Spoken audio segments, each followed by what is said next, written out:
Good morning to everyone, your most welcome at the major Kalsi classes. आप सभी का major कलसी परिवार में हार्दिक स्वागत अभिनंदन है।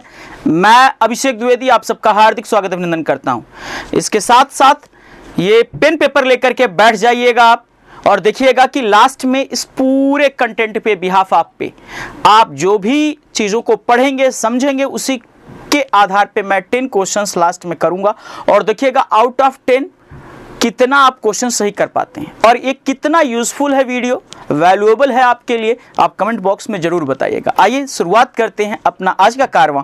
आज के टॉपिक्स के अंतर्गत टॉपिक्स ऑफ टुडेज टॉपिक्स के अंतर्गत क्या क्या है, क्या चीजें देखेंगे इस पूरे वीक में जो इंटरनेशनली, ग्लोबली और जियोपॉलिटिक्स के पॉइंट ऑफ व्यू से हमारे अपकमिंग एग्जाम के लिए, काफी डिफेंस एग्जाम के लिए महत्वपूर्ण होने वाली हूं, उनको देखते हैं।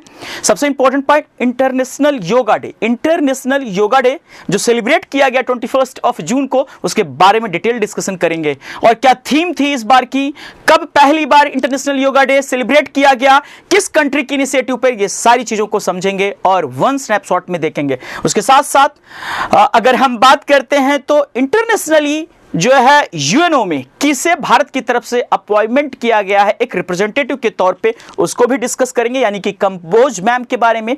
और इसके साथ साथ ही अन्नपूर्णा पर फतह करने वाले भारतीय पर्वतारोही के बारे में डिस्कस करेंगे। इसके साथ साथ एक विशालकाय जीव के भी बारे में डिस्कशन करेंगे और फर्दर इसके बाद अगर आगे देखते हैं तो क्या डिस्कस करेंगे हम लोग। उसके साथ साथ हम यहां पे देख पा रहे हैं स्क्रीन पे कि अभी करंट में इंडिया में प्रेसिडेंशियल इलेक्शंस होने वाले हैं और उसमें दो लोगों का काफी नाम चर्चा में है, द्रौपदी मुर्मू और उसके साथ साथ अगर हम बात करें तो यशवंत सिन्हा जी का, उनके बारे में भी डिस्कशन करेंगे, यानी कि प्रेसिडेंशियल इलेक्शंस के बारे में, उससे रिलेटेड आर्टिकल्स के बारे में, क्या इंपॉर्टेंट सेगमेंट्स हो सकते हैं उससे related exam point of view से, उन सारी चीजों को मैं डिस्कस करूंगा। उसके साथ साथ ही 40th ब्रिक्स समिट के बारे में डिस्कस करेंगे। दिनकर गुप्ता जी जो एनआईए के डायरेक्टर जनरल चुने गए हैं, उनके बारे में, वो कौन हैं, कौन से बैच के आईपीएस ऑफिसर हैं, ये सारी चीजों को डिस्कस करेंगे। Lots of things we have to know. G20 meetings के बारे में डिस्कशन करेंगे। इसके साथ साथ और क्या डिस्कस करेंगे, सिंगल यूज प्लास्टिक के बारे में, सरकार का क्या वर्तमान में एजेंडा है और सरकार गवर्नमेंट क्या चाहती है और इसको बैन करना चाहती है तो कब तक क्या गाइडलाइंस है, एक्सपोर्ट इंपोर्ट पर पूर्णतः बैन लगेगा, ये सारी चीजों को डिस्कस करेंगे। इसके साथ साथ ही मैंग्रोव स्वैम्प के बारे में डिस्कस करेंगे, इंटरनेशनल ओलंपिक डे के बारे में सेलिब्रेट करेंगे हम लोग, ग्लोबल लाइवेबिलिटी रैंकिंग के बारे में 2022 में जो आया है डेटा, उसके बारे में भी डिस्कस करेंगे। इसके साथ साथ इंडिया टेस्ट फॉर भारत के द्वारा लॉन्च की गई हाल ही में मिसाइल के बारे में डिस्कशन करेंगे। उसके साथ साथ ही एनर्जी इंस्टॉलेशंस 2021 के बारे में डिस्कशन करेंगे। क्या इंडिया की रैंक रही है ओवरऑल अगर हम बात करते हैं तो एनर्जी सेविंग के मैटर्स में, और कितना किस विहाफ ऑफ में सोलर एनर्जी में इंडिया का कौन सा रैंक रहा। इसके साथ साथ ही मंगोलिया के एक लेक के बारे में डिस्कस करेंगे। One nation one ration card के अंतर्गत जो भारत सरकार की योजना है उसके बारे में सुनील छेत्री जी जो कि भारत के सीनियर वरिष्ठ और काफी अगर हम बात करें तो इंपॉर्टेंट फुटबॉलर हैं, उनके बारे में। उसके साथ साथ मुख्यमंत्री जो है मातृशक्ति योजना के बारे में हम डिस्कशन करेंगे।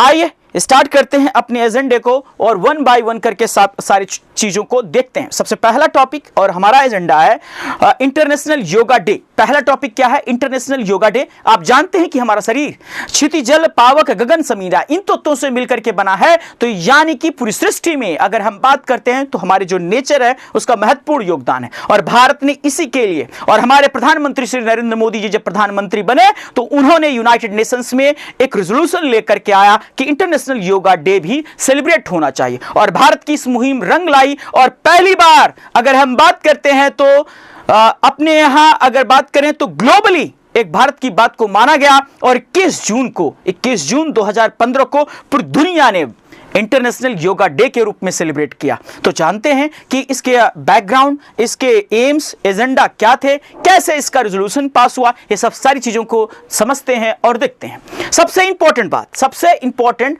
और हमारे एग्जाम पॉइंट ऑफ व्यू से जो चीजें समझने वाली हैं वो क्या क्या हो सकती हैं उसको देखो।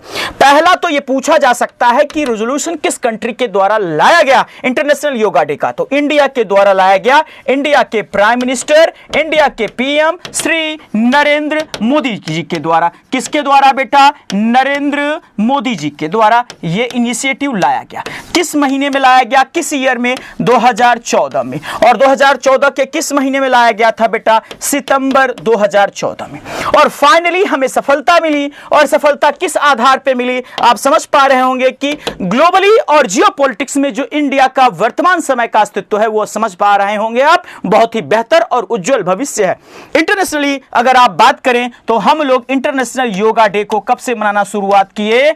हम लोग मनाना शुरू किए कब से बेटा? 21 जून 2015 से। अब आसान सी भाषा में समझें आप, यहां से पूछा जा सकता है what is the theme of international yoga day? तो ये पूछा जाएगा तो इसका आंसर आप क्या करेंगे?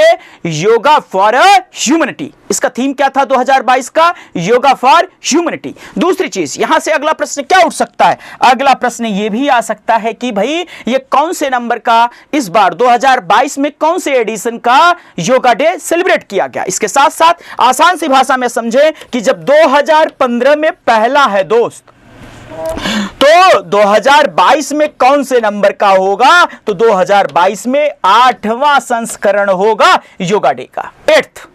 क्लियर है? क्लियर है यहां तक? चल आगे की ओर मूव ऑन करते हैं तो यहां के कुछ इंपॉर्टेंट फैक्ट्स को देखते हैं।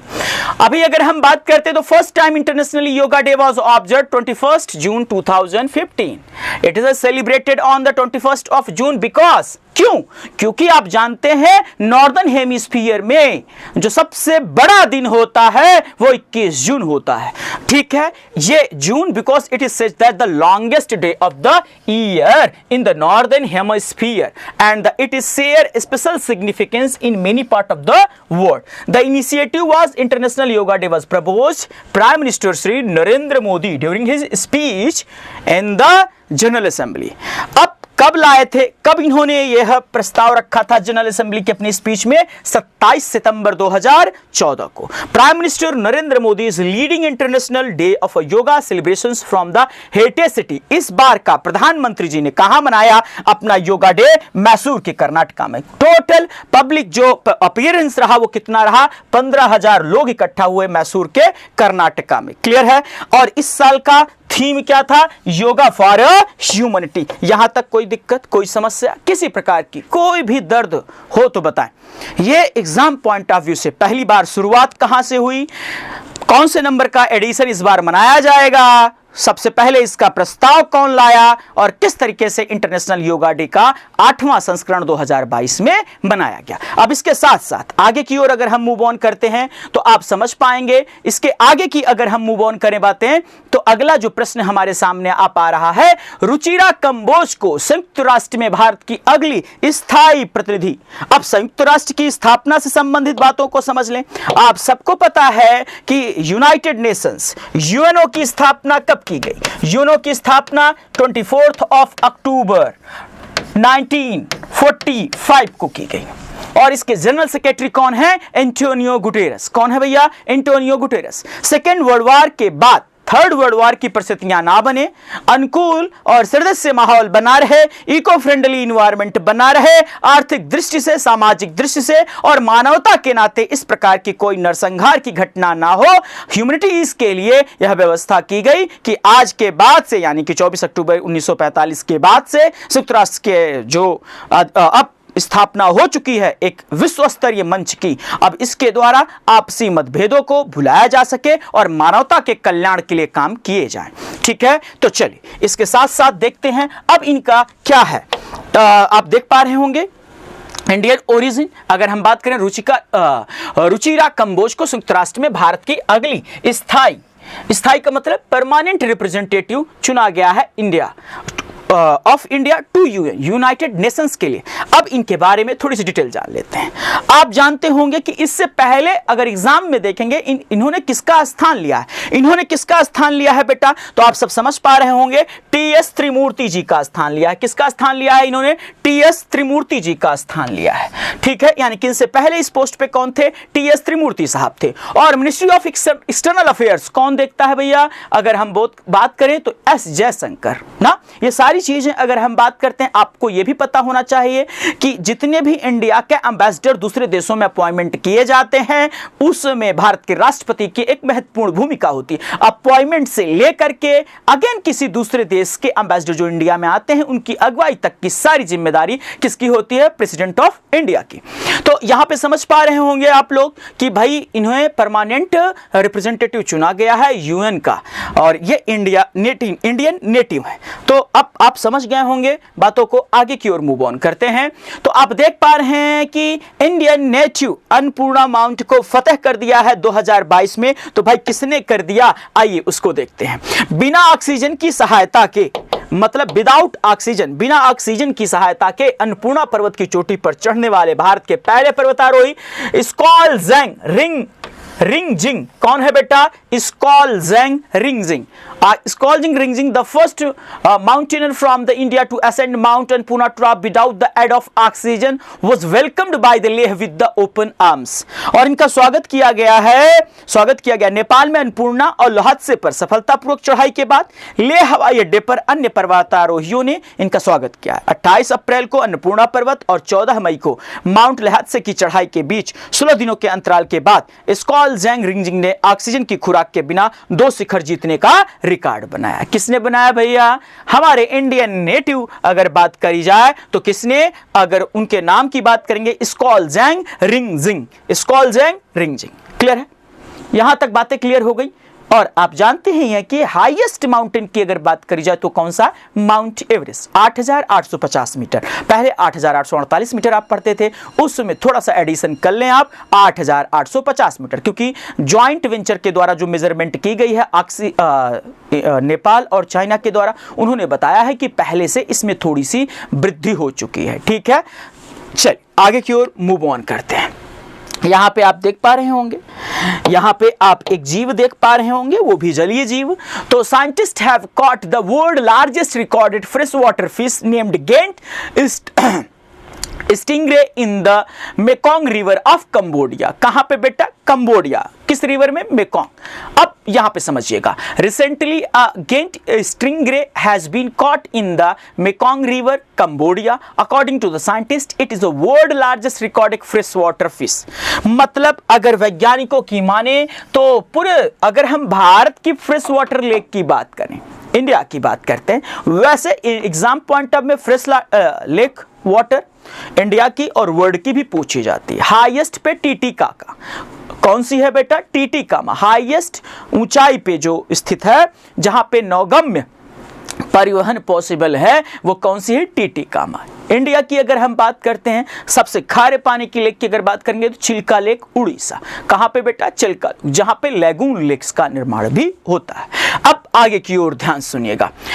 इट मेजर्ड ऑलमोस्ट 4 मीटर, मतलब विशाल काय है। इसका साइंटिफिक नेम भी देख लेते हैं, साइंटिफिक नेम याद रखिएगा। और आईयूसीएन की लिस्ट में इसे डेंजर लिस्ट में रखा गया है। आईयूसीएन में आप समझ सकते हैं संवेदनशील में रखा गया है। और आप यहां पे थूथन से पूंछ तक लगभग 4 मीटर 13 फीट मापा गया, और इसका वजन 300 किलोग्राम है, यानी कि पाउंड में 660 पाउंड। और पिछला जो रिकॉर्ड था इस तरीके का, वो 2005 में थाईलैंड में था। ठीक है भाई, चल आगे की ओर मूव ऑन करें, अगले क्वेश्चन की ओर। तो ये बहुत इंपॉर्टेंट और ये खबरों में कंटिन्यूअसली बना हुआ है।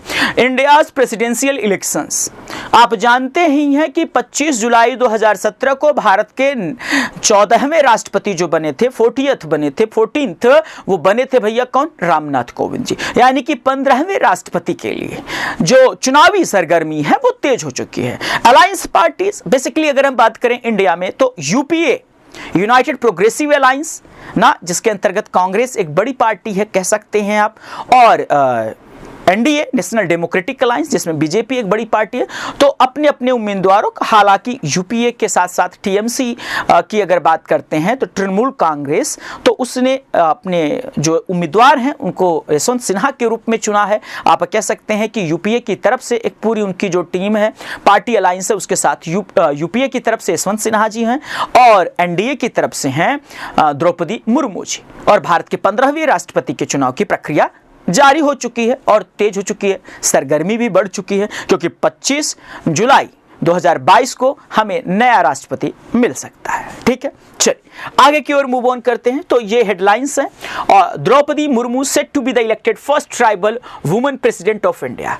और आप ये जान लीजिए कि द्रौपदी मुर्मू जी के ऊपर एक कार्ड जो खेला गया है, पहली बात तो आदिवासी और सांथाल कम्युनिटी से जुड़ी हुई। सांथाल कम्युनिटी ये वही है जिसने जमींदारी के विरुद्ध, जमींदारी प्रथा जो अंग्रेजों के द्वारा लाई गई थी भारत में, उसके विरुद्ध अपना अभियान छेड़ दिया था। सिद्धू और कान्हू, इन लोगों का आपने नाम भी सुना होगा। हालांकि ये जातियां भारत से बाहर के भी देशों में रहती हैं। तो चलिए एक क्विक रिव्यू देख लेते हैं भाई, इसके बारे में पूरा डिटेल एनालिसिस। सबसे इंपॉर्टेंट बात अगर बात करते हैं यार, तो भारत के राष्ट्रपति बनने के लिए जो एज क्राइटेरिया है वो कितना है, आप सबको पता होगा। मिनिमम एज क्राइटेरिया जो है भारत का राष्ट्रपति बनने के लिए वो कितना है, 35 ईयर्स, 35 वर्ष। मिनिमम एज क्राइटेरिया कितना है, 35 ईयर। ये बात क्लियर है सबको। आगे की ओर मूव ऑन करें। 35 ईयर के साथ साथ वह व्यक्ति जो भारत का राष्ट्रपति चुना जाना हो, उसके सपोर्ट में 50 प्रस्तावक और 50 अनुमोदक भी होने चाहिए। सपोर्ट भी उसका होना चाहिए पुरजोर। हर आदमी इस यहाँ तक नहीं पहुँच सकता ना। सपोर्ट की बात करें तो 50 प्रस्तावक और अनुमोदक होने चाहिए। दूसरी चीज़, इस बात का ध्यान रखना है कि वह आदमी 35 वर्ष से कम ना हो, इंडियन सिटीजन हो, ऑफिस ऑफ प्रॉफिट का पद उसके पास ना हो। ठीक है। तीसरी और सबसे इंपॉर्टेंट और चौथी कह लें आप, वह लोकसभा का सदस्य बनने की योग्यता रखता हो भले ना, लेकिन क्या हो, भारत का राष्ट्रपति लोकसभा का सदस्य बनने की योग्यता रखता हो। अब भारत के राष्ट्रपति के चुनाव में वोट कौन कौन कर सकता है, आप सबको पता होगा कि यार देखो, यूटीज में अगर हम बात करते हैं तो हमारे पास 3 यूटीज हैं। कौन कौन सी भैया, मतलब है तो हमारे पास 8 यूटीज, 3 यूटीज ऐसी हैं जो जिनमें की स्टेट लेजिस्लेचर है। दिल्ली, पुडुचेरी, जम्मू एंड कश्मीर। तो यहां का तो अभी कोई चांस ही नहीं हो रहा है क्योंकि इलेक्टेड एमएलएस पार्टिसिपेट कर सकते हैं। दिल्ली और पौंडीचेरी 2 विधानसभाओं के elected MLAs can participate in the election of the president. और इसके साथ साथ ऑल इलेक्टेड एमएलएस, इलेक्टेड मैं बोल रहा हूं, निर्वाचित elected MLAs member of legislative assembly plus MPs member of parliament can participate in the election of the president. ठीक है भैया, यही वोट कर पाएंगे। हमारे यहाँ भारत में राष्ट्रपति का चुनाव अप्रत्यक्ष तौर पे होता है। भारत के प्रथम राष्ट्रपति डॉक्टर राजेंद्र प्रसाद 24 जनवरी 1950 को राष्ट्रपति पद की शपथ लिए थे। इनको शपथ किसने दिलाई थी, एच.जे. कानिया साहब। हालांकि एच.जे. कानिया साहब उस समय खुद चीफ जस्टिस ऑफ इंडिया नहीं थे। ठीक है, क्लियर है। अब अगर हम बात करते हैं इस तथ्य पे, तो एच.जे. कानिया साहब इकलौते ऐसे भारत के मुख्य न्यायाधीश हुए जिनके कार्यकाल के दौरान डेथ हो गई। ठीक है भाई, चल तो आई अब कुछ बेसिक चीजों को समझते हैं। ये बात एजेंडा आप समझ गए होंगे, तो यहां पे आगे की ओर मूव ऑन करते हैं। पहली बात तो द्रौपदी मुर्मू जी के बारे में बात किया जाए तो झारखंड से अगर वो राष्ट्रपति बनती हैं तो ऐसा भारतीय इतिहास में पहली बार होगा। दूसरा, ये ट्राइबल आदिवासी महिला के तौर पे तो पहली बार ऐसा होगा कि जो कि बनेगा। ठीक है। और दूसरी चीज, संथाल कम्युनिटी से भी बिलोंग करती हैं ये। अब भारत के राष्ट्रपति के चुनाव में महत्वपूर्ण आर्टिकल्स ये आपके सामने हैं। कुछ आर्टिकल्स के बारे में डिस्कशन करूंगा। तो सबसे पहले आप जान लीजिए आर्टिकल 52 ये बताता है कि the president of India there shall be a president of India, यानी कि कॉन्स्टिट्यूशनल हेड जो होगा वो भारत का राष्ट्रपति होगा और भारत का एक राष्ट्रपति होगा। यह आर्टिकल 52 के अंतर्गत बताया गया। आर्टिकल 60 के अंतर्गत ओथ ऑफ द प्रेसिडेंट है। आर्टिकल 61 के अंतर्गत इंपीचमेंट ऑफ द प्रेसिडेंट है। ठीक है, ये सारे प्रावधान, ये आर्टिकल्स आपके सामने यहां पे लिखे हुए हैं। अब आगे की ओर अगर हम मूव ऑन करते हैं तो ये यहां पे सबसे इंपॉर्टेंट बात है जो जानने लायक है और एग्जाम पॉइंट ऑफ व्यू से, संथाल को संटाल भी कहा जाता था। ये जो है बेसिकली बिलोंग करती हैं इस कम्युनिटी से, इस ग्रुप से। और अब अगर हम बात करते हैं तो ये जाति जो है कहां कहां, बिहार, झारखंड, वेस्ट बंगाल और उड़ीसा में प्रोमिनेंट है। और इंडिया के अलावा अदर कंट्रीज की अगर आप बात करेंगे तो बांग्लादेश में भी इनकी अच्छी खासी, बांग्लादेश और नेपाल में भी इनका ठीक ठाक वेटेज है। ठीक है, अब क्लियर है, यानी कि इंडिया के साथ साथ बांग्लादेश और नेपाल में भी संथाल जनजाति के लोग पाए जाते हैं।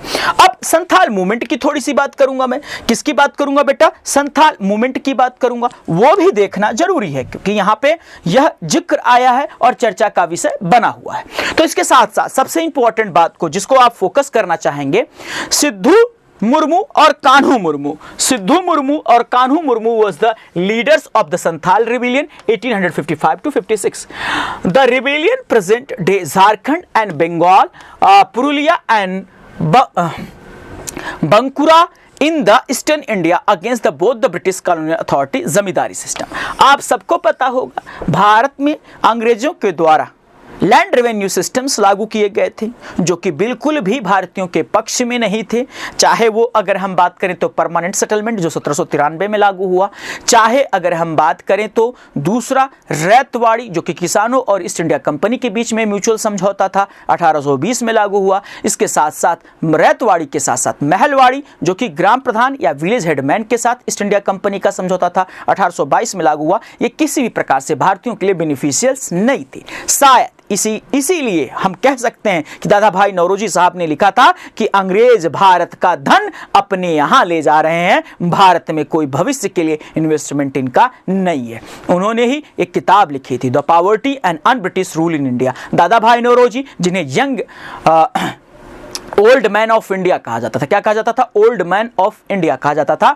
शानदार वयोवृद्ध नेता कहा जाता था। किसे कहा जाता था? दादा भाई नौरोजी साहब को। और दादा भाई नौरोजी साहब ने थियरी ऑफ इकोनॉमिक ड्रेन का भी सिद्धांत बताया था कि किस तरीके से भारतीय धन को विदेशों में ले जाया जा रहा है। ठीक है, तो चलिए अब आइए आगे बात करते हैं। तो आगे की ओर अगर हम मूव ऑन करें तो ऐसा अगर होता है तो पहली ट्राइबल महिला तो ये बनेंगी ही, और अगर कहा जाए तो ट्राइबल होने की वजह से इन्हें भारतीय ट्राइबल पार्टी का भी सपोर्ट मिलेगा। तो देखना चाहेगा, ये भविष्य का सवाल है कि कौन जीतेगा कौन हारेगा। अभी ये प्रेसिडेंशियल इलेक्शन में एक प्रबल दावेदार मानी जा रही, कौन? द्रौपदी मुर्मू जी। और 15वां भारत का राष्ट्रपति हमको मिलने वाला है महिला या पुरुष के रूप में। देखते हैं भाई आगे का भविष्य क्या है। ठीक है, वर्तमान में कौन है? रामनाथ कोविंद जी 14वें भारत के राष्ट्रपति हैं ये। अब आगे की ओर मूव ऑन करें तो 40th ब्रिक्स, जैसा कि नाम से पता चल रहा है, ब्राजील, रसिया, इंडिया, चाइना, साउथ अफ्रीका, ये कंट्रीज हैं और इनकी समिट होगी 2022 में। अब भाई आगे की ओर मूव ऑन करें तो India is likely to push back against an effort by Chinese President Xi Jinping to use the BRICS summit as a platform for highlights the effort to develop an alternative to the US-led global order. देखिए, आप आसान सी भाषा में समझे कि China ने भी NATO की ही तर्ज पे एक संस्था बनाई है जिसका नाम है HCO, संघाई कोऑपरेशन ऑर्गेनाइजेशन। आप एशिया का नाटो इसे कह सकते हैं, इसमें कोई अतिशयोक्ति नहीं है। अब नाटो जो है वो यह कहता है, नाटो का हेडक्वार्टर कहां है? बेल्जियम के ब्रसेल में। Total number of participating countries are 30, और ये कह सकते हैं कि it is a military group of different countries. और यूक्रेन नाटो में ही जाना चाहता था, इसकी वजह से बहुत बड़ा इशू हुआ और आपके सामने रिजल्ट है सारे वो। तो चलिए आगे की ओर मूव ऑन करते हैं। इसमें 40th BRICS summit will be held in the virtual mode on June 23, 2022। Summit will be bring together Xi Jinping, Russian President Vladimir Putin, Prime Minister Narendra Modi, President of South Africa Cyril Ramaphosa, and President of Brazil Jair Bolsonaro. Negotiators from the India seeks to ensure that any joint statement made out of this summit is neutral, as well as to prevent the attempt by China and Russia to use the platform to score a propaganda against the US and its allies. Indian side will also seek to delay China's effort of expanding BRICS grouping by the pushing organization to bring about criteria adding new members. देखिए, कहीं ना कहीं India का support किसी भी level पे internationally China नहीं करता, लेकिन कई सारे ऐसे इंटरनेशनल ऑर्गेनाइजेशंस है जिसमें चाइना के साथ इंडिया जुड़ा हुआ है, चाहे वो HCO हो चाहे ब्रिक्स हो।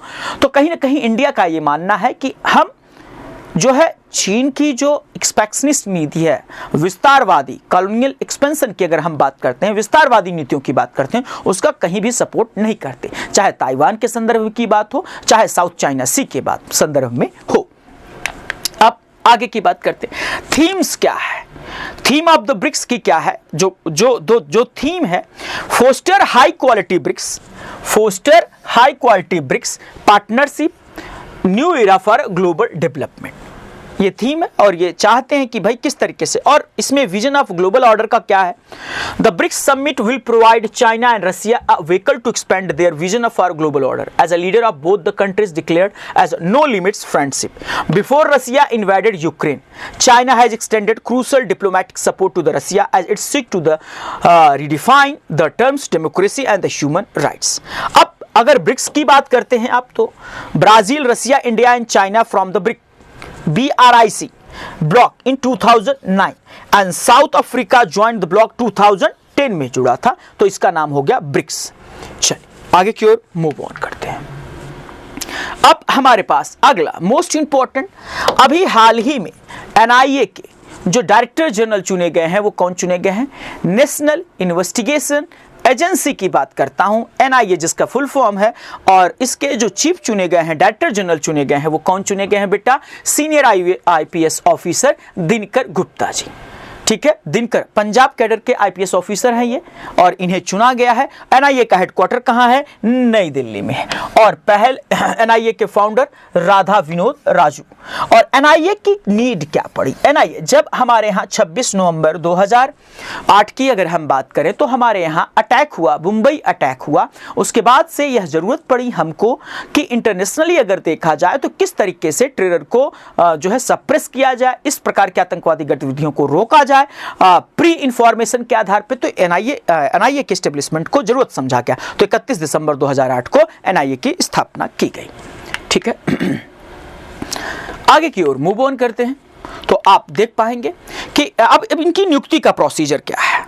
ACC जो होती है उसकी नियुक्ति का फार्मूला तय करेगी कि कौन बनेगा कौन नहीं बनेगा। ACC का फुल फॉर्म क्या है, कैबिनेट की नियुक्ति पे समिति जो बनती है उसको बोलते हैं ACC, appointments committee of the cabinet, appointments committee of the cabinet. Clear है, तो ये पंजाब कैडर के ऑफिसर थे, और अगर हम बात करते हैं तो इन्हें अब प्रमोट करके क्या बना दिया गया है बेटा, अब बना दिया गया है हाल ही में अगर बात किया जाए तो NIA का डायरेक्टर जनरल। ठीक है, और ये 1987 के पंजाब कैडर के क्या थे, IPS ऑफिसर थे।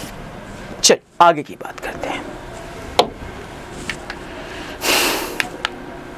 अब Jammu and Kashmir to host G20 meeting in 2023। आप यहां पे समझिएगा, यानी कि G20 की बात कर रहा हूं तो टोटल कंट्रीज आप यहां पे काउंट करेंगे तो यहां पे कुल आपको कंट्रीज दिखेंगी, कौन कौन सी, अर्जेंटीना है, ऑस्ट्रेलिया है, ब्राजील है, कनाडा है, चाइना है, फ्रांस है, यानी कि 18 + 2 20। G20 का मतलब कुल 20 देश हैं। और ग्लोबली अगर बात करी जाए, इंटरनेशनली अपने बीच में व्यापार सहयोग की भावना को बढ़ाने के लिए इसकी एस्टेब्लिशमेंट की गई। अब जम्मू कश्मीर इसके लिए होस्ट बनेगा, और आप जानते हैं जम्मू कश्मीर को UT का दर्जा दिया जा चुका है। 31 अक्टूबर 2019 को 2 नए राज्य बने as a UT, Jammu Kashmir और लद्दाख। जम्मू कश्मीर को कह सकते हैं आप विधानमंडल का दर्जा दिया गया, यानी Jammu Kashmir having a state legislature but Ladakh without state legislature. ये जो है लद्दाख UT तो बना लेकिन इसके पास कोई खुद का लेजिस्लेचर नहीं है, स्टेट लेजिस्लेचर नहीं। इसके साथ साथ आप सबको पता होगा कि अभी वहाँ पे कोई भी state government working in nature में नहीं है, इसीलिए शायद इस प्रकार के भारत के राष्ट्रपति के चुनाव में ये पार्टिसिपेट नहीं कर पाएगा। हालांकि ऐसा है, प्रावधान है कि अगर केंद्र शासित प्रदेश है और उसमें अगर क्या है स्टेट लेजिस्लेचर है तो वह भारत के राष्ट्रपति के चुनाव में पार्टिसिपेट कर सकता है, जैसा कि मैं आपको ऑलरेडी बता चुका हूं। अब यहां से चीजें क्या समझ में आती, जम्मू एंड कश्मीर G20 2023 की बैठकों की मेजबानी करेगा, जो दुनिया की प्रमुख अर्थव्यवस्था का एक प्रभावशाली समूह है। जम्मू कश्मीर सरकार ने केंद्र शासित प्रदेशों में होने वाली G20 बैठकों के समग्र समन्वय के 5 सदस्यीय उच्च स्तरीय समिति का गठन किया है। वाणिज्य और उद्योग मंत्री पीयूष गोयल को सितंबर 2021 में G20 के भारत के शेरपा के रूप में नियुक्त किया गया था। विदेश मंत्रालय के अनुसार भारत 1 दिसंबर 2022 से G20 की अध्यक्षता करेगा और 2023 में G20 नेताओं का पहला शिखर सम्मेलन आयोजित करेगा। अब this is the most important, single use plastic band in union government of 1 जुलाई 2022। हालांकि हमारी सरकार ने इसके पहले भी जो है इंटरनेशनली हर देश को यह कहा था कि जो इकोसिस्टम है, रिवर का सिस्टम है, ओशन का सिस्टम है, वो कहीं ना कहीं बहुत ज़्यादा डैमेज हो रहा है प्लास्टिक की वजह से।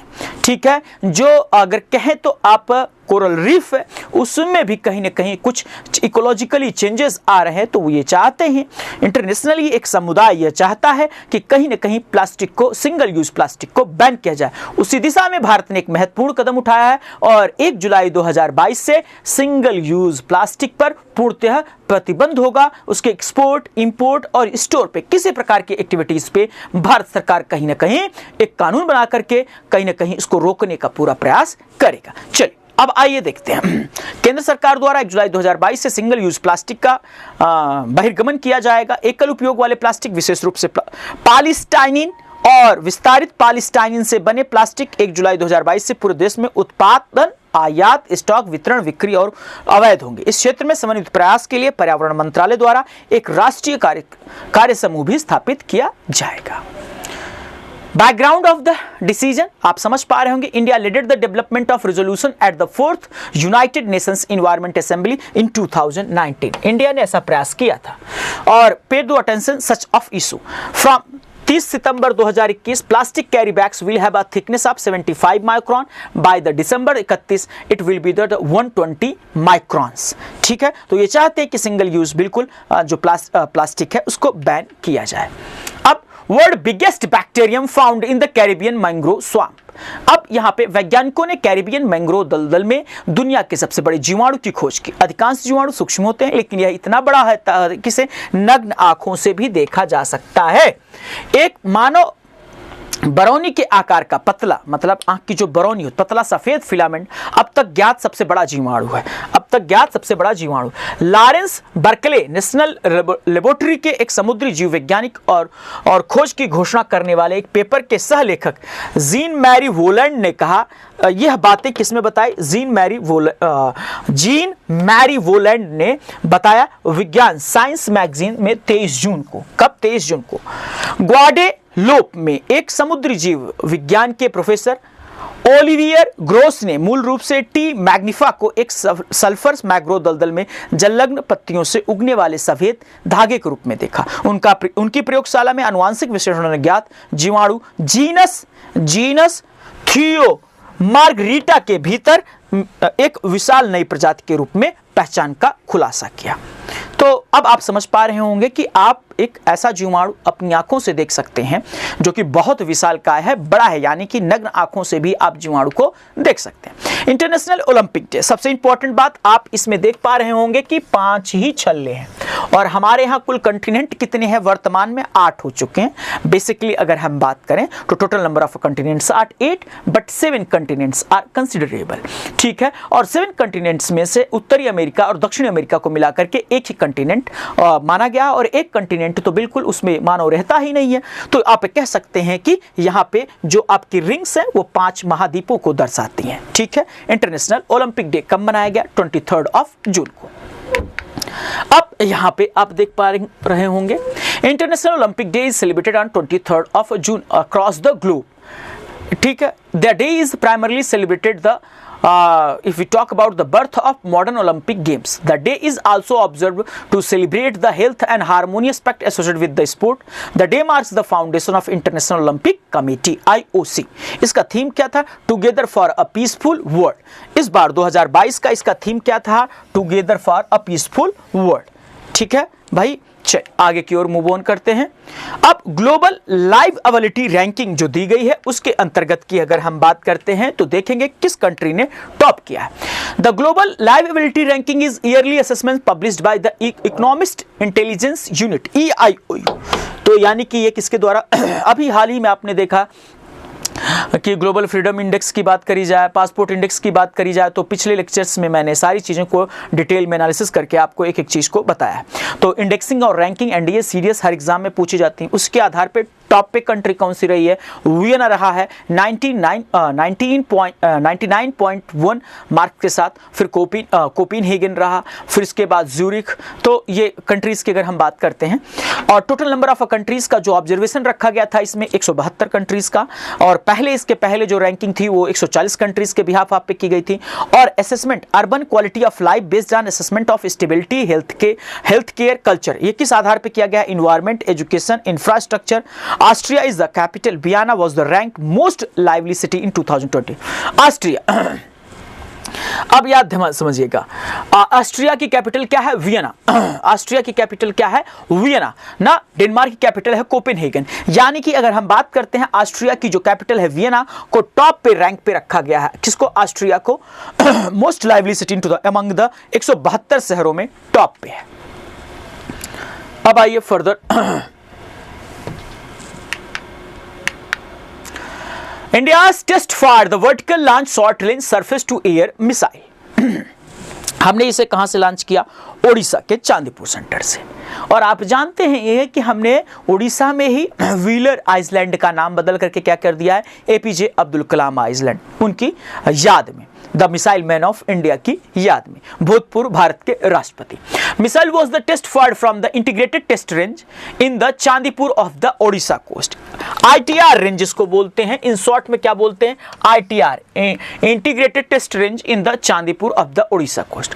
It's launch was conducted from a vertical launcher towards the electronic target at a very low altitude, मतलब बहुत कम ही ऊंचाई से। ठीक है। A number of instruments were used to track the flight path of the vehicle and its health parameters. These tracking instruments were developed by the ITR Chandipur. मतलब फिर ITR integrated test range Chandipur, कहां पे? उड़ीसा में। What was the purpose of this launch? इसका उद्देश्य क्या था इस प्रकार की मिसाइल के लॉन्चिंग को लेकर के? The launch of short range surface to air missile was conducted in the bid to the validate integrated operation of all the weapon system component such as a considered flight vehicle, vertical launcher unit with the controller weapons, control system etc, which are needed for the future launches from Indian naval ships।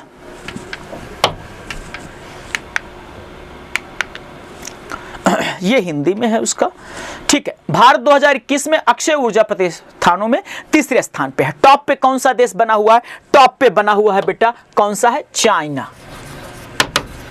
और second top पे कौन सा है? USA. और हमारा India will be in the third place. अब सबसे important बात यार क्या समझ में आती है, इंडिया और किस रैंकिंग में? एयर पावर इंडेक्स में भी थर्ड रैंक पे है। एयर पावर इंडेक्स में टॉप पे कौन सा देश है? यूएसए। सेकेंड टॉप पे कौन सा है? रसिया।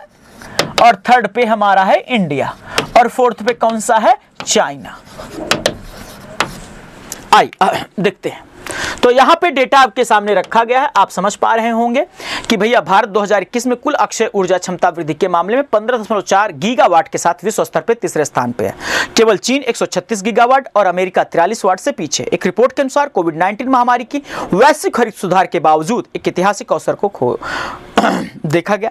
आर्यन 21 की रिन्यूएबल ग्लोबल स्टेटस रिपोर्ट में जीएसआर 2022 के अनुसार यह दशक में दुनिया के महत्वपूर्ण जलवायु लक्ष्यों को प्राप्त करने में सक्षम होने की संभावना है। तो इंडिया अब थर्ड में आ गया। Mongolia Khuvsgul lake added the UNESCO world network of biosphere reserve. कहां की भैया? कहां की देख रहे हैं? मंगोलिया। मंगोलिया की कैपिटल क्या है? उलान बटोर।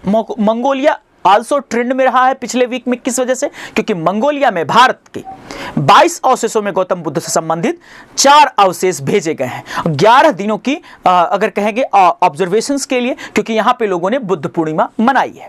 ठीक है। और कौन लेकर के गया था? केंद्रीय मंत्री किरण रिजिजू साहब अपने 25 सदस्यों के साथ गए थे यहां पे। ठीक है। हालांकि ये जो हमने 4 अवशेष भेजे हैं, इन्हें एक आतिथ्य का सत्कार वहां पर मिलेगा। चलिए, आमतौर पे हम किसी भी विरासत की चीज को दूसरे देश में नहीं भेजते। आगे की ओर मूव ऑन करते हैं।